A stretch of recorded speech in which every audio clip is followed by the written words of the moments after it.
എല്ലാവർക്കും നമസ്കാരം. പിങ്കി സ്റ്റേറസ് എന്ന നമ്മുടെ യൂട്യൂബ് ചാനലിലേക്ക് എല്ലാവർക്കും സ്വാഗതം. ഇന്നത്തെ വീഡിയോയിൽ നമ്മൾ ബുക്ക് ഷെൽഫ് അല്ലെങ്കിൽ നമ്മുടെ വീട്ടിലുള്ള ഷെൽഫുകളൊക്കെ ഒന്ന് ക്ലീൻ ചെയ്തെടുക്കാൻ പോവാണ്. അപ്പോൾ ഞാനിപ്പോൾ ക്ലീൻ ചെയ്യാൻ പോകുന്നത് എൻ്റെ വീട്ടിലെ ഈ ബുക്ക് ഷെൽഫാണ്.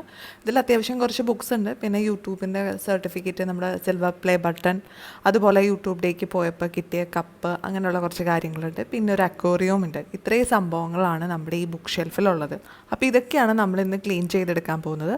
ഇതിൻ്റെ ഇടയിൽ കുറച്ച് ആവശ്യമില്ലാത്ത പേപ്പർ, വാച്ച്, അങ്ങനെയുള്ള കാര്യങ്ങളൊക്കെ വെച്ചിട്ടുണ്ട് കേട്ടോ. വാച്ചൊക്കെ പെട്ടെന്ന് പുറത്ത് പോയി വന്ന് എളുപ്പത്തിൽ വെക്കാൻ പറ്റുന്നൊരു സ്ഥലമാണ് ഈ ബുക്ക് ഷെൽഫ്, അതുപോലെ ഫ്രിഡ്ജിൻ്റെ മുകളിൽ. അപ്പോൾ അങ്ങനെയുള്ള സാധനങ്ങളൊക്കെ ഞങ്ങളുടെ വീട്ടിൽ മിക്കവാറും തന്നെ വെക്കാറുണ്ട്. നിങ്ങളങ്ങനെ വെക്കാറുണ്ടോ? അപ്പോൾ പെട്ടെന്ന് നമ്മൾ അതിനൊക്കെ ഒരു സ്ഥലമൊക്കെ ഉണ്ട്, പക്ഷേ എളുപ്പത്തിൽ അവിടെ വെച്ചിട്ട് പോവും. പിന്നെ എടുത്ത് വെക്കാമെന്ന് ഓർത്തിട്ട് വെക്കാറില്ല. പിന്നെ നമ്മൾ എടുത്ത് വെക്കുന്ന കാര്യത്തിൽ ചിലപ്പോൾ നമ്മൾ പിന്നോക്കം പോകാറുണ്ട്. അപ്പോൾ അങ്ങനെ ഒരു സംഭവങ്ങളൊക്കെ ഇരിപ്പുണ്ട്. അതൊക്കെ ഒന്ന് മാറ്റണം, അതൊക്കെ ഒന്ന് ക്ലീൻ ചെയ്യണം. പിന്നെ നമ്മൾ ഓരോ ഷെൽഫ് വെച്ചിട്ട്, അതായത് ഓരോ കമ്പാർട്ട്മെൻറ്റ്സ് വെച്ചിട്ടാണ് ക്ലീൻ ചെയ്യുന്നത്. അല്ല, ഓരോന്നും പുറത്തേക്ക് എടുത്ത് അത് ക്ലീൻ ചെയ്ത് തിരിച്ച് വെച്ചിട്ട് അടുത്തത്, ആ ഒരു രീതിയിലാണ് ഇപ്പോൾ ഞാൻ ചെയ്യാൻ പോകുന്നത്. അപ്പോൾ ആദ്യം ഞാൻ മുകളിൽ ഇരിക്കുന്ന കപ്പ് കാര്യങ്ങളൊക്കെ ഒന്ന് എടുത്ത് മാറ്റുകയാണ്. അതുപോലെ യൂട്യൂബിൻ്റെ പോലത്തെ ഒരു ലൈറ്റ് സംഭവങ്ങളൊക്കെ ഇരിപ്പുണ്ട്. അങ്ങനെയുള്ള കാര്യങ്ങളൊക്കെ എടുത്ത് മാറ്റിയിട്ട് ആ ഷെൽഫൊക്കെ ഒന്ന് നന്നായിട്ട് തുടച്ചെടുക്കുകയാണ്. അപ്പോൾ അതിന് വേണ്ടിയിട്ട് ഞാൻ ഉപയോഗിക്കുന്നത്, നമ്മൾ കഴിഞ്ഞ ദിവസം ഒരു ഗ്ലാസ് ക്ലീനർ ഉണ്ടാക്കിയില്ലേ, ആ ഗ്ലാസ് ക്ലീനറാണ് ഞാനിവിടെ ഉപയോഗിക്കുന്നത്. ആ ഗ്ലാസ് ക്ലീനർ ഉപയോഗിച്ചിട്ടാണ് ഇവിടെ നന്നായിട്ട് സ്പ്രേ ചെയ്ത് ക്ലീൻ ചെയ്യുന്നത്. അപ്പോൾ ഞാനൊരു മൈക്രോ ഫൈബറിൻ്റെ ക്ലോത്ത് എടുത്തിട്ടുണ്ട്, അതിലേക്ക് ഗ്ലാസ് ക്ലീനർ കുറച്ച് അടിച്ചു കൊടുത്തിട്ടുണ്ട്. അതുപോലെ ആ ബുക്ക് ഷെൽഫിലും കുറച്ച് അടിച്ചു കൊടുക്കുന്നുണ്ട്. ഇനി അത് ഉപയോഗിച്ച് നന്നായിട്ടൊന്ന് ക്ലീൻ ചെയ്തെടുക്കാം.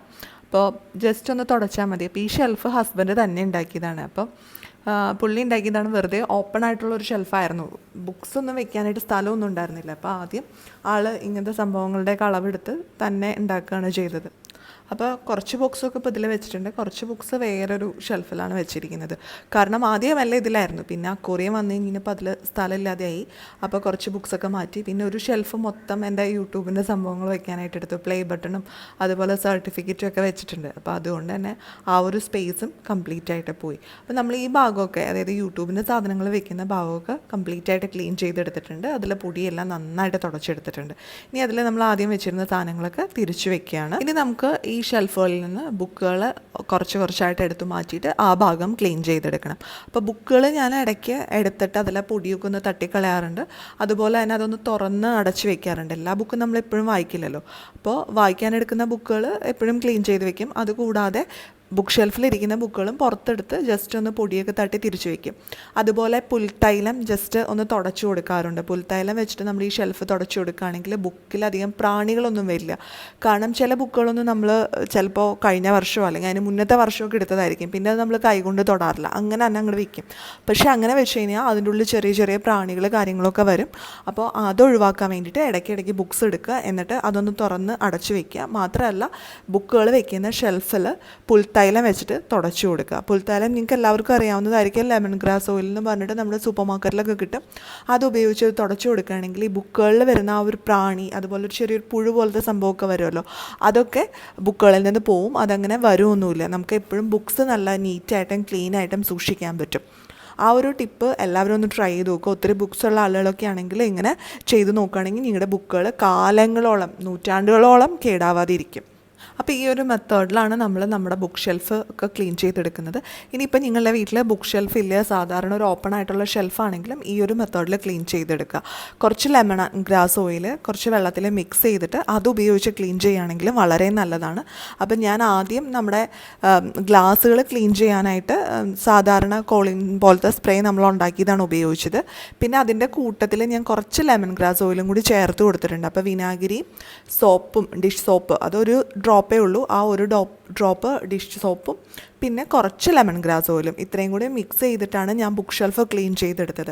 അപ്പോൾ ഇങ്ങനെ ചെയ്യുകയാണെങ്കിൽ ഷെൽഫിൽ ഒരു പൊട്ടമണോ ഒന്നും ഉണ്ടാവില്ല, വിനാഗിരിയുടെ സ്മെല്ലൊന്നും ഉണ്ടാവില്ല. മാത്രമല്ല അതിൽ പുഴുക്കൾ, പ്രാണികൾ, അങ്ങനെയുള്ള സംഭവങ്ങളൊന്നും വരയില്ല. ബുക്കുകൾ നമുക്ക് സുരക്ഷിതമായിട്ട് സൂക്ഷിച്ച് വയ്ക്കാം.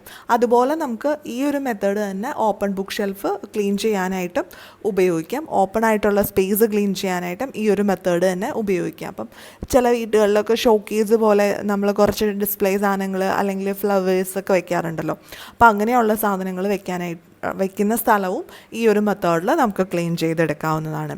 പിന്നെ നിങ്ങളുടെ വീട്ടിൽ ഒത്തിരി ഫ്ലവേഴ്സ് കാര്യങ്ങളൊക്കെ ഉണ്ടെങ്കിൽ, പ്ലാസ്റ്റിക്കിൻ്റെ അല്ലെങ്കിൽ ആർട്ടിഫിഷ്യൽ ആയിട്ടുള്ള ഫ്ലവേഴ്സ് കാര്യങ്ങളൊക്കെ ഉണ്ടെങ്കിൽ ഇന്ന് അതും കൂടി ഒന്ന് ക്ലീൻ ചെയ്തെടുക്കാനായിട്ട് പ്രത്യേകം ശ്രദ്ധിക്കാം. ഇവിടെ അങ്ങനെ അധികം ഫ്ലവേഴ്സ് ഒന്നുമില്ല, അപ്പോൾ അതുകൊണ്ടാണ് ഞാനത് ഈ ക്ലീനിങ് വീഡിയോയിൽ ഉൾപ്പെടുത്താത്തത്. അപ്പോൾ മിക്ക വീടുകളിലും തന്നെ ആർട്ടിഫിഷ്യൽ ആയിട്ടുള്ള ഫ്ലവേഴ്സ് പ്ലാന്റ്സ് ഒക്കെ ഉണ്ടാവുമല്ലോ, അപ്പോൾ അത് ജസ്റ്റ് ഒരു സോപ്പ് വെള്ളത്തിൽ ഒന്ന് മുക്കിയെടുത്തിട്ട് അതൊന്ന് നന്നായി കഴുകിയിട്ട് എടുത്ത് വെക്കാനായിട്ട് ഇന്നത്തെ ദിവസത്തിൽ സമയം കണ്ടെത്തുക. അപ്പോൾ ഇതാണ് ഇന്നത്തെ നമ്മുടെ ക്ലീനിങ് ജോബ് എന്ന് പറയുന്നത്. പിന്നെ ഞാനൊരു ചെറിയ പെയിൻറ്റ് ബ്രഷ് ഉപയോഗിച്ചിട്ട് ആ അക്വേറിയത്തിൻ്റെ അവിടുത്തെ അഴുക്കുകൾ, പൊടികൾ, പിന്നെ ആ റെയിലിങ്സിലുള്ള പൊടികളൊക്കെ തട്ടി കൊടുക്കുന്നുണ്ട്. അപ്പോൾ റെയിലിങ്സൊക്കെ ക്ലീൻ ചെയ്യാനായിട്ട് ഇതുപോലുള്ള ഒരു പെയിൻറ്റ് ബ്രഷ് ഉപയോഗിക്കുകയാണെങ്കിൽ ഈസി ആയിട്ട് അത് ക്ലീനായി കിട്ടുന്നതാണ്. നമ്മുടെ ബുക്ക് ഷെൽഫ് ക്ലീനിങ് ഇവിടെ കംപ്ലീറ്റ് ആയിട്ടുണ്ട്. അപ്പോൾ ഈ ഒരു മോഡൽ ബുക്ക് ഷെൽഫുകളോ അതുപോലെ വാൾ ഷെൽഫുകളോ അങ്ങനെ എന്തെങ്കിലുമൊക്കെ ഉണ്ടെങ്കിൽ ഇന്ന് ക്ലീൻ ചെയ്യാനായിട്ട് പ്രത്യേകം ശ്രദ്ധിക്കുക. അപ്പോൾ നിങ്ങൾക്ക് എല്ലാവർക്കും ഇന്നത്തെ ഈ വീഡിയോ യൂസ്ഫുൾ ആയിട്ടുണ്ടാവുമെന്ന് പ്രതീക്ഷിക്കുന്നു. നാളെ നമുക്ക് ക്ലീനിങ് ചലഞ്ചിൻ്റെ പുതിയൊരു വീഡിയോ ആയിട്ട് വീണ്ടും കാണാം.